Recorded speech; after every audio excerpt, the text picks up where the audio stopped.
This is Wesley. This is Kashina. And you're listening to In Between the Lines. How you doing today? I am alright. I like how you're alright, because today's episode is... crazy. It's going to be a doozy. Oh, definitely. Because this show, it's definitely a show. Oh, that's true. But before we get into that spicy of a topic... Yes. Hey, do you want to know something? You want to restart? Heck no, we gotta keep going. You want to keep going? Gotcha. Well, let's see what I want to know. Look, we protect each other. Do we now? I feel like with this episode, we're not going to protect each other for very long. One specific person in particular. We're going to get into it later. But for those, to just let you guys know, we're going to be talking about the show called Absolute Duo. Oh boy. And well, I'm going to give some context as to why we're talking about this. Yeah. We're starting up something. It's still going to run along with In Between the Lines. So we picked 3 anime. We ran them through a generator. This is the one that showed up. Yeah, because basically we want to try to not just talk about anime that we like. We try to do a more randomized thing so our range is a little bit more varied as to what we actually do talk about. Yeah. Because there is a lot of anime that we like and a lot of video games that we like, but we also thought maybe we should add some variety into it. And so what we do, our only rules is that we're given 2 weeks to watch an anime, in which me and you both choose one, and then we randomly pick one from the season that is currently happening. Yeah. Put them through a number generator, and then that's the one that we pick to watch. The one rule is it can only be 12 episodes or at most 13 episodes. Yeah. And like I said, we have 2 weeks to watch it so that we can come into the studio and get ready to record and talk about it. Yeah.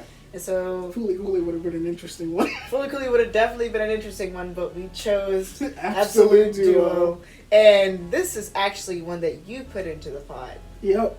It's only because I watched it back in high school, which was we graduated back in 2015. Yeah, and so, this came out 2015. And so I came to you and I'm like, hey, I just finished watching this show called Absolute Duo.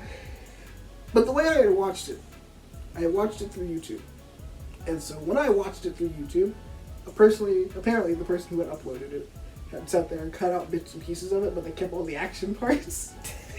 Makes sense. So I fell in love with due to the action, and I'm just like, what the heck is going on here? Because you get like certain parts of it. So like a certain encounter is supposed to happen, or a certain fan service interaction is supposed to happen, and it's just like, what the heck is going on here? Because that part's cut out, so it's just 2 characters standing there, and then she goes to a shocked expression, and then like an action scene fight happens, and I'm like, what happened here? Remember back when we were doing our childhood to now? Yeah. Oh my gosh, those were the days of YouTube. Anime on YouTube was like parts 1 through 3. There's something wrong with part 2. Yep. You can't find it, but you gotta go through different things. The 7 leads back to 2. Oh my god. But no, so actually I should mention this real quick. Sadly, due to poor time management on my part, I've only seen episodes 1 through 4. And then I watched episode 12 just so I could see how the anime actually ends. You, on the other hand, my astute fellow, Hi. you've actually watched this show through and through. Twice. Well, twice. Okay. Twice. I say slowly. twice because I had to watch it anyway, and then I had to go back and take notes on it. So. Yeah, you watched it twice. Well, I barely went through the first time, but I feel like I've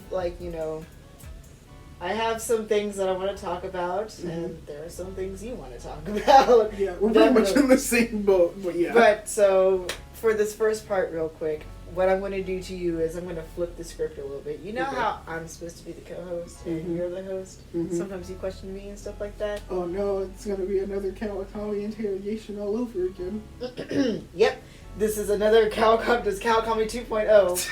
Time for me to interrogate you about this show. So, first off, in a quick synopsis, quick rundown as to what the show is actually about.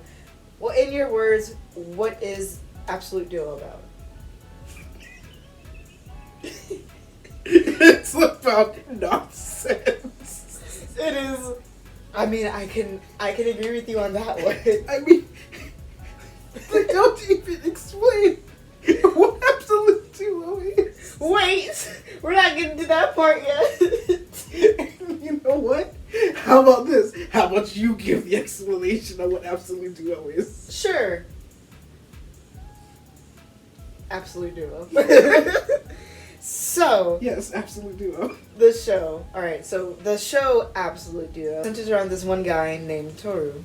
Or Tor, as it's said in the dub. Tor Kokonoi. Yeah, Tor Kokonoi.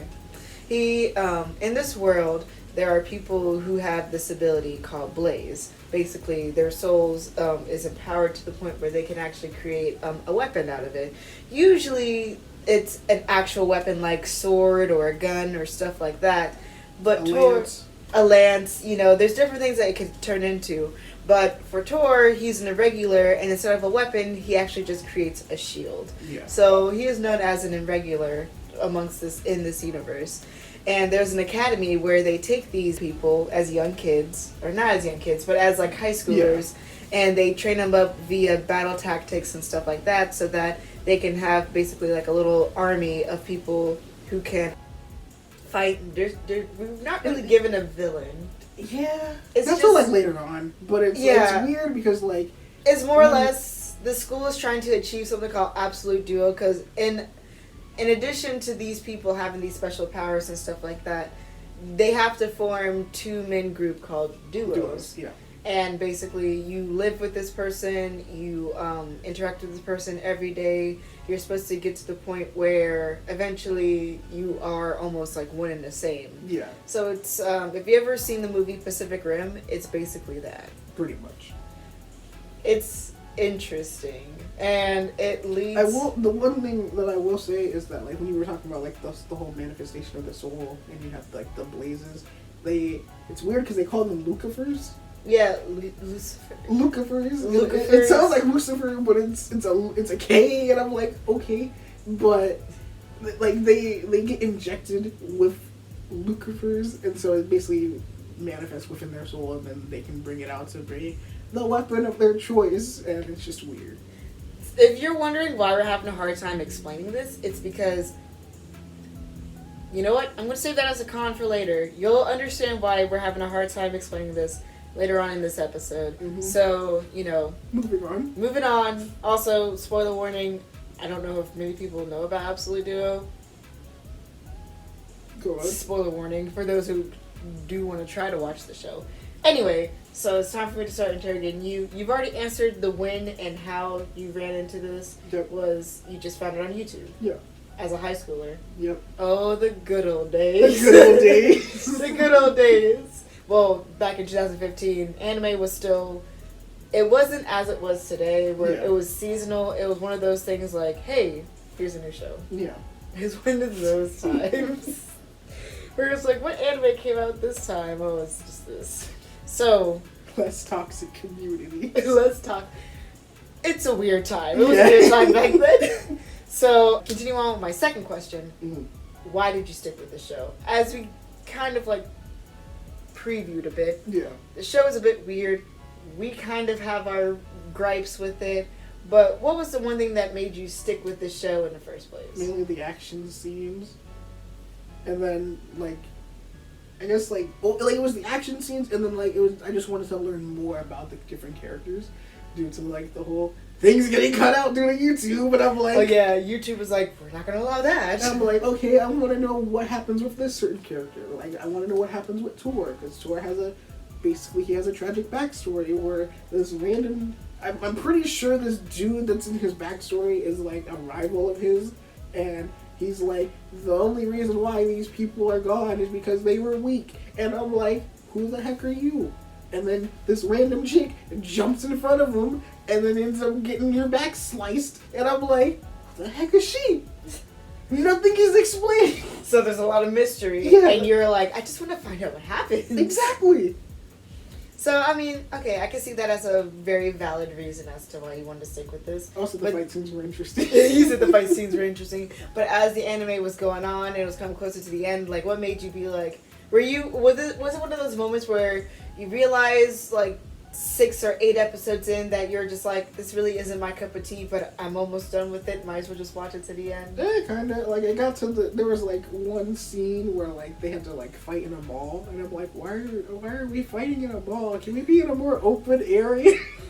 Oh, yeah, because it reminded me of the time where, okay, so the main character, his name is Tor, I've mentioned this before, but he has a partner named Yulia, and it was when they were fighting Professor Bun Bun. Yeah. She'll be explained later. They were fighting this lady called Professor Bun Bun, and they were fighting in the school. Yeah. Like, why? Because you have a Neo Gladius, and a Neo Gladius is when it's basically a battle royale, everyone versus everyone, and you basically, I don't even know how long it lasted. I think it was like from like the beginning of school toward like the end or whatever. No, they said like they had like 1 hour left, and I'm like, the battle thing was 2 hours long. Oh, 2 hours long. In my notes I wrote 1 hour long. The reasons for the fights, some of them made sense, some of them didn't, a lot of them didn't. I'll be quite honest with you here, buddy. This show was just a lot of, hey, let's do this. There was no, yeah, let's do this. There was no, but how did we get to this? Because like there was some training here and there, and I was like, okay, because like before the Neo Gladius started, there was a moment where Tor and Yulia were sitting here training, and Tor's like, I can't use the shield properly, and I'm like, how long have you had this? Like, how do you not know how to use it? Exactly. And then there's like the whole Neo Gladius thing was pretty interesting. You got to see like him fight some of his classmates, and I was like, okay, that's cool. Who's next? He's like, I want to take a shot at Tora, who's his best friend pretty much. And he's like, I want to take a shot at him and his partner. And then Tora gets knocked out. Scream. Ah! Ah! And then, come to find out, Professor Bun Bun is the one who took him out. And I'm like, why is a teacher fighting? Like, help. Help me. It's, okay, yeah, so... And the teacher's crazy. Yeah, she's crazy. Like we said before, the show is like, it's absolute nonsense. Yeah. And this leads to my next question, which is, like, what is your overall thoughts of the show? Like, first off, how would you rank it? Between 1 and 10, 1 being the worst, 10 being the best, what placement would you put this show? I give it a 4. A 4? Less than average? I can see that, though. You understand why. And I'm about to get to that thing, why. But before we get to the why, let me ask you, what are the positives of this show? For you, what are your positives of this show? Well, the fight scenes were interesting, like I said before. Some of the character development was kind of interesting. Like, some of the duo pairings was kind of interesting. Especially the one with Yulia and Tor. Like, that whole thing. I kind of enjoyed it because it was more like a parent and child relationship, which you don't really see most times. Most times it's just, oh, that's his girlfriend, and I'm like, okay, but this is more like of a parent and child where like you have this dude and he's like, okay, hey, you shouldn't go out too far if you're going for a swim. Hey, you're gonna need some help with this fight. It was very like, you know, he was taking care of her, and it wasn't like, you know, kind of creepy or anything. And I could see that. Yeah, and I'm like, okay, that's interesting. Then you got Lilith.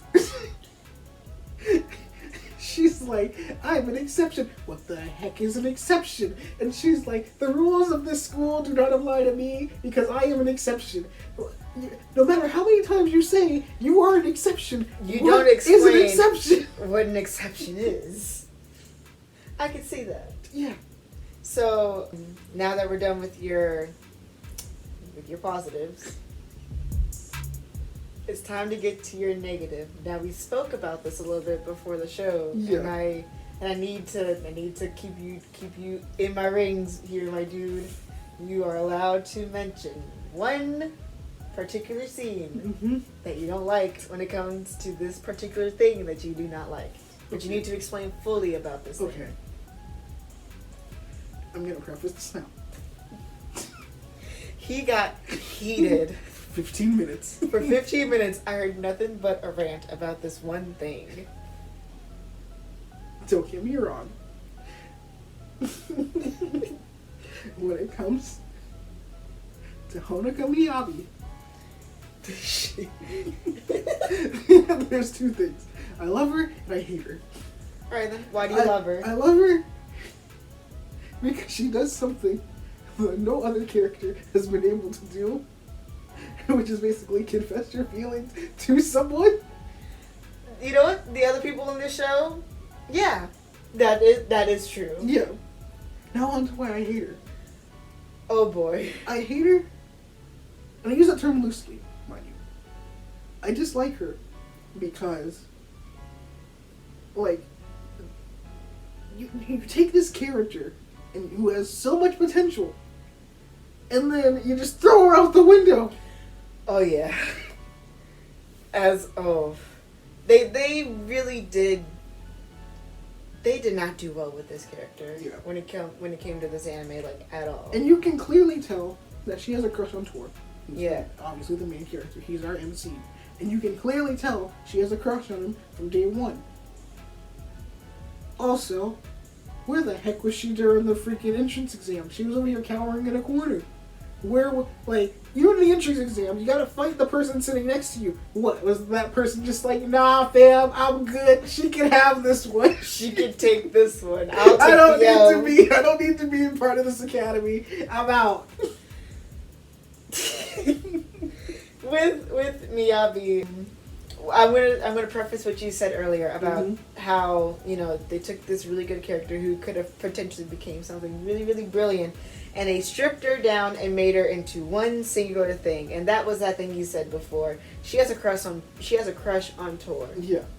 And they run this straight to the ground. Oh yeah. They dug it in so deep, and it's like, yeah, we understand. Mm-hmm. She has a crush on Tor. Mm-hmm. But you don't have to make it the only aspect or characteristic of her, like, entire character. Yeah. Yes, she has a crush on Tor. It basically becomes creepy. Like, so like I said, I only watched 1 through 4 and then a scene 12. But he basically explained to me everything. There's a beach episode. Yeah. You already know where this is going. A beach episode. For those of you who watch anime, beach episodes are usually just like that filler episode. And it's the one reason, it's the only plausible reason why everyone is all of a sudden in a bathing suit. Yeah. That's literally it. It's the only logical reason why anyone's ever in a bathing suit. But basically, during this beach episode, Miyabi confesses to Tor. Yep. And Tor rejects her. He basically says that he can't love her because he is weak. And so... Then she's like, I'm an idiot. I should have never said anything in the first place. And then your girl runs away. She runs away. And then she goes off. She does her own thing for a little bit. She comes back brainwashed. And she's just head over heels for Tor. And it's just real. Like, at that point, it got weird. Because, like, there's this thing called a killing game. Which you have one side... like, the entire army of this old man going up against the academy with Tor and his friends, and they bring in Miyabi as the big guns, and then I'm just like, why? But you bring her in, and then she's like, oh, Tor will love me forever, and I'm like, no. First off, you did good without borrowing the power that you have now. Yeah. Because when they were in that fight that we said earlier, like, Miyabi was able to push Tor back with her strength alone. Yeah. But then she's like, Tor, I will be with you because, you know, you said you were weak. I will protect you. And I'm like, that's what Yulia is for. It basically, if you watch this show and you see Miyabi, you kind of understand why he just does not like her. Because they literally just did not do well with this character. And I wanted to kind of stop you there because... Yeah. If she didn't stop me, your boy would have ran in for more 15 minutes. Because it is hilarious how much you just do not like her. You despise her not because of her, but because of what they did to her. Yeah. So, I'm going to go to my point of view, seeing as how you were the one that told me, hey, well, you put it in the pot, and I had to watch it because of you. Yeah. So now this is my take on the show. Go ahead. Much like you, I'm very meh when it comes to this show. I'm not fond of it, but I don't absolutely hate it. Yeah. Now, I'm going to tell you the things that I like about the show first, and then I'm going to go into my cons, because my cons list goes pretty deep. Goes in pretty deep. It goes in pretty far too. Mm-hmm. So, pros. The concept of this story and everything behind it is pretty interesting. So I'm going to relate some things back to different anime and stuff like that. I'll do my best to try to explain things. The fact that these people can make weapons out of their souls. Their souls equal the power of their weapons and stuff like that. Yeah. I find that really cool. Yeah. For those of you who've watched like Soul Eater, you know, how one person is like a weapon and they can turn into the weapon. It's basically passed down through birthright and stuff like that. It's kind of weird, but the person becomes a weapon. That's pretty interesting. I like that about it. And for those of you who've ever watched Guilty Crown would know that the main character is able to...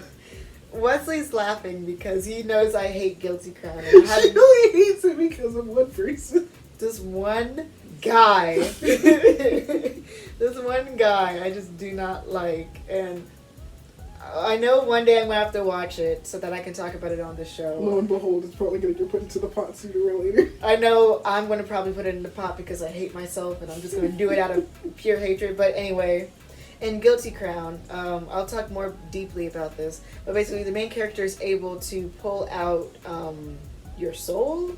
Yeah. But your soul is like manifested into a shape or an object of something. Some people's is like... giant scissors, a sword, a vase. Like they could be very like random things, like a vase. It's just really, really, really weird. Yeah. And seeing how like that, it's always connected back to the soul, and that's what I like about it. Is like, you know, weapons can be manifested from your soul. That's a really cool, interesting concept. Mm-hmm. Also, the concept of two-man groups. Mm-hmm. Like I mentioned earlier, if you've seen the movie Pacific Rim, in order for them to control this gigantic robot, it's very hard for one person to do it. Too much stress on like their brains, and it could kill them when they're fighting kaijus and stuff like that. So they need two people to do it, and they need to be in complete sync in order for them to fight efficiently. Yeah.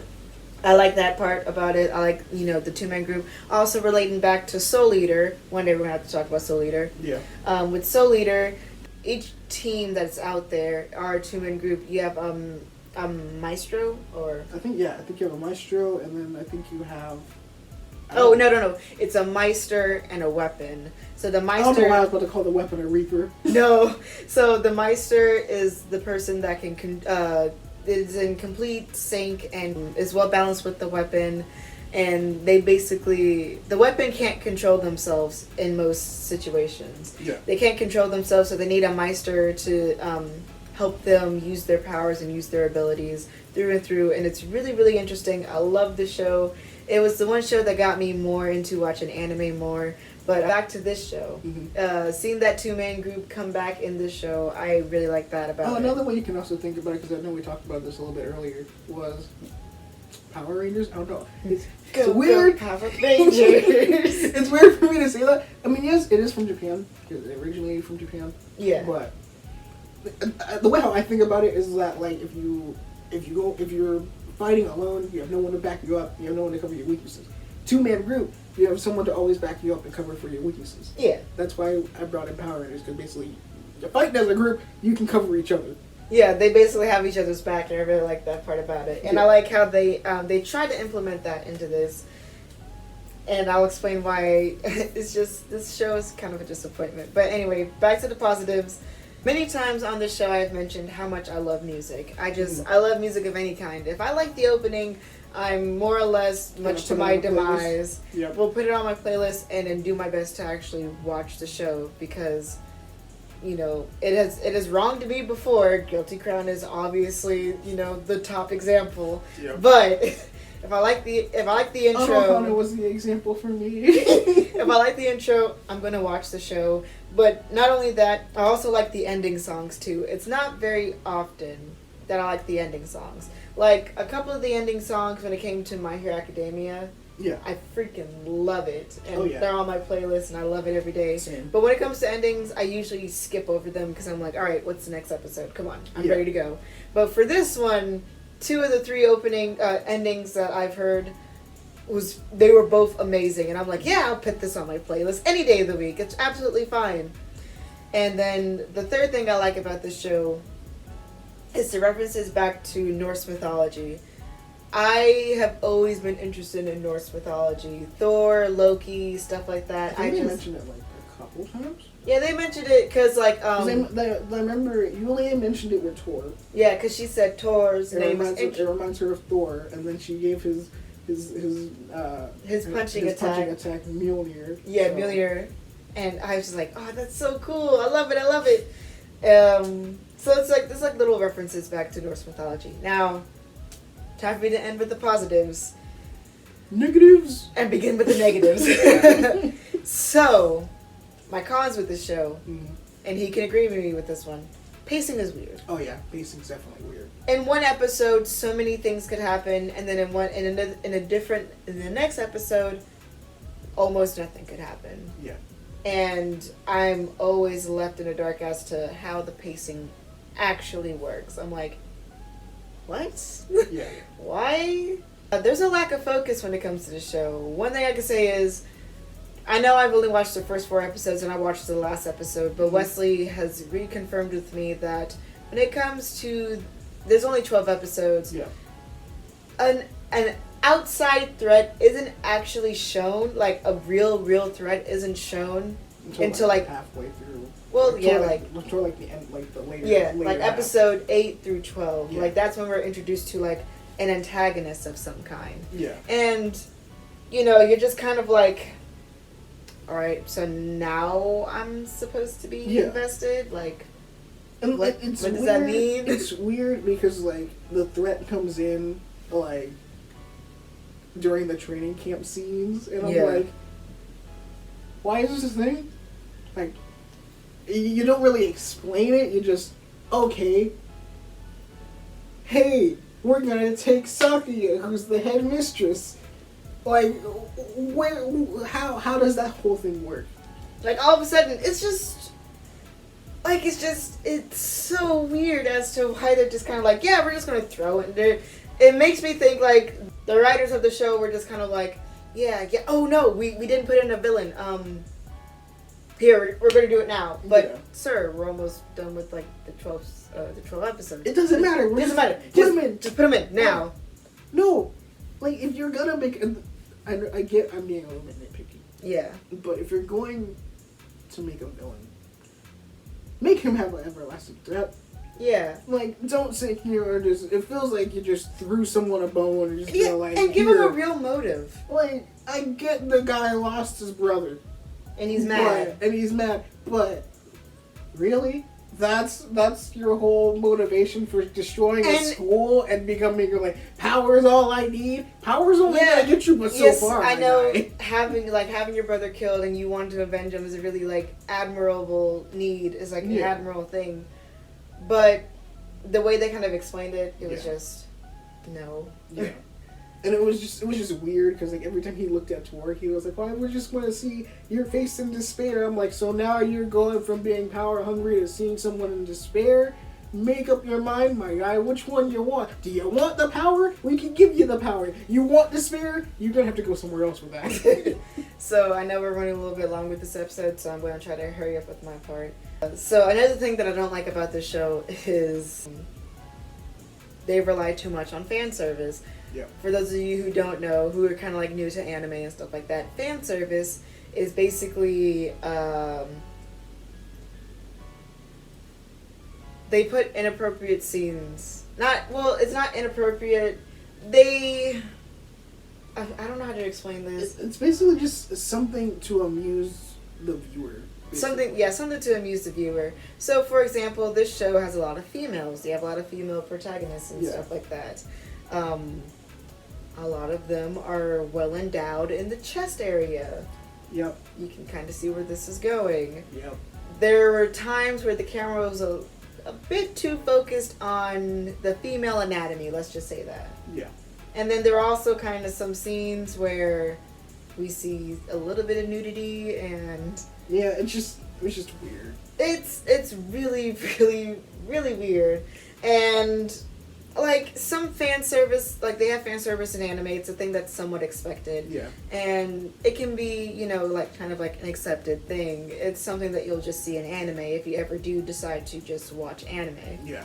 But a lot of shows, they do it very tastefully, or they don't do it too often. Like every once in a while you'll see like a little bit of fan service, but they don't focus too hard on it. Mm-hmm. A lot of the times they push their comedy with the use of fan service, and it goes to the point where it gets really uncomfortable to watch sometimes. Oh, yeah. This is one of those shows where I definitely could not have like watched it anywhere near my mother. I would have to have been in my room, door closed, to watch it. Not because it's perverted or anything, but because of the fan service and the many misunderstandings my mother would have when watching this show. Oh yeah, yeah. There are a whole lot of misunderstandings within this show. And then the misunderstandings also leads on to my next point of it. This show is a harem.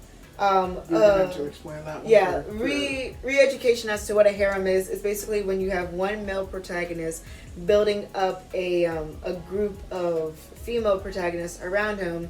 Usually those female protagonists have a interest in the male protagonist. And it's not like a power fantasy, but it's sort of like a male's fantasy of he wants all these women to chase after him. Some of them fall into different categories, and like you have like the childhood friend category, or you have the ditzy category, and yeah, it just gets weird. And with this anime, the way they built up this harem, harems in general, I'm not really into harems. Like, I'll watch them if it just so happens to be a harem, I'm like, oh well, whatever. Yeah. If it's not like the main focus. But with this show, it was very missed for me. Yeah. I did not like how they handled it. Like when I originally watched this, I didn't really get any of that. You mainly stay for the action. Yeah, because it just makes me feel uncomfortable, like seeing it being portrayed through those kinds of views, and I'm just like, this is just weird. Like, I get that you want, to have like this, be surrounded by a whole bunch of females, but no. Yeah. Like, if it's just one, I'm okay. If you have a whole bunch, stop trying to pull a Persona protagonist, okay?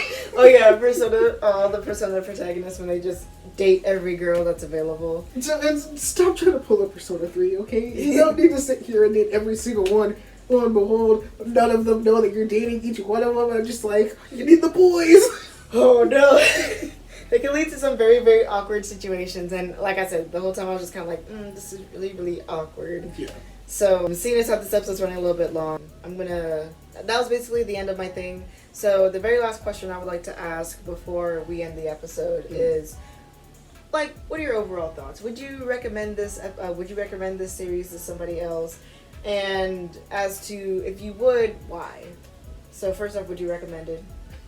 View at your own risk, people. View at your own risk. It's one of those where you're just kind of like, I'm the same way where I'm like, I really wouldn't recommend this to anybody, but if anybody was to ever ask me, what's a bad anime?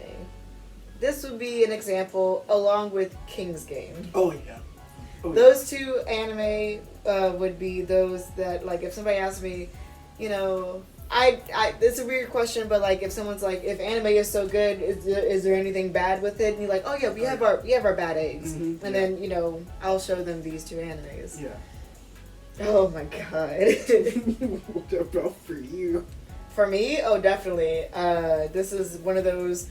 You would recommend it to someone? Oh, no. I wouldn't recommend it to anybody, but if somebody asks me what's a bad anime, I'm like, yeah, here you go. Okay. If they ask me intentionally, like, what is a bad anime? Absolute Duo. There you go. Absolute Duo. You're welcome. So we reached the end of our episode. We call out before we head out of this for the episode for today. I would like to let you guys know that and subscribe. First off, like and subscribe. We'll be posting this onto YouTube as well as Podbean. Yeah. But also, we've already chose our blind anime for next month. And again, this is another one. Wesley won this the second blind pick, which Yay! I think it's rigged now because I'm waiting for my turn, man. But no, In all honesty, I thought yours was actually going to get picked. I was sad that mine didn't get picked. But anyway, the blind pick for next month will be an episode. Will be an anime called Tokyo ESP. And I'm excited because I saw some promotional videos about it, and I saw a poster of it, and there's a flying penguin. So I'm interested to see how this is going to go. Anyway, thank you guys for coming on today. And we hope you've enjoyed listening and watching. In between the lines. See ya. Thanks, guys.